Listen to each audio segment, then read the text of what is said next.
Hello everyone, welcome back to our new blog. তো আমি আর দিদি 5:30টায় বেরিয়ে পড়েছি বাড়ি থেকে। যাচ্ছিলাম হচ্ছে পৌষ মেলা। এটা দুজনের জন্য ছিল প্রথমবার, আর দিনটা ছিল 24শে ডিসেম্বর। এত ভোরে শিয়ালদা প্রথমবারই আসা হয়েছে। আমি ভেবেছিলাম ওখানে তো ভিড় থাকবে না, কিন্তু দেখে মনে হচ্ছে আমরাই মনে হয় লেটে এসেছি। যাই হোক, আমরা প্রথমে খেয়ে নিলাম একটু চা, তারপরে উঠে গেছি ট্রেনে। আর ট্রেনে এত ভিড় যে কি বলবো।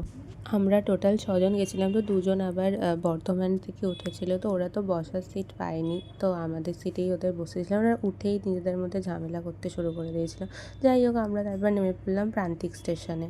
আর এই যেখানে এই মহিলা ট্রেন থেকে নেমেই আমাদের সাথে ঝামেলা করছে, তার কারণ কেন ওকে আলাদা কেন বসতে দেওয়া হয়েছে। ভাই, ও যে বসতে পেয়েছে ভিড় টেনে সেটা বড় কথা না, মানে কি বলবো।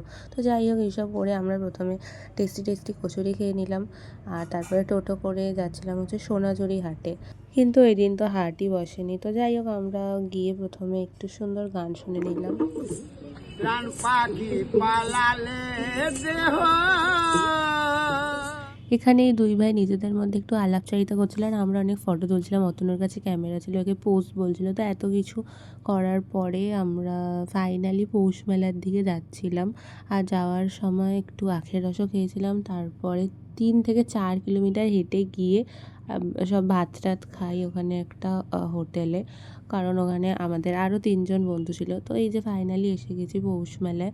আর এই মেলাটা এত বড়, আমরা এই মেলাটার কতটা ঘুরেছি আমরা নিজেরাও জানি না। আর এই মেলাতে গিয়ে দেখলাম মানে সব কিছু পাওয়া যায়, সব কিছু A to Z। তো আমরা ওখান থেকে অনেক কিছু কেনাকাটাও করি। সব কিছু করে লাস্টে দেখছিলাম ওখানে হচ্ছে ফেস পেন্টিং হচ্ছিলো, তো এটা আমার করার খুব ইচ্ছা ছিল। তো আমরা প্রায় ওখানে যতজন গেছিলাম 4-5 জনের মতো সবাই ওখানে হচ্ছে ফেস পেন্টিং করিয়েছিলাম। তো তারপর আমরা আরেকটু মেলায় ঘুরে ওখান থেকে চলে আসি হচ্ছে বোলপুর স্টেশনে।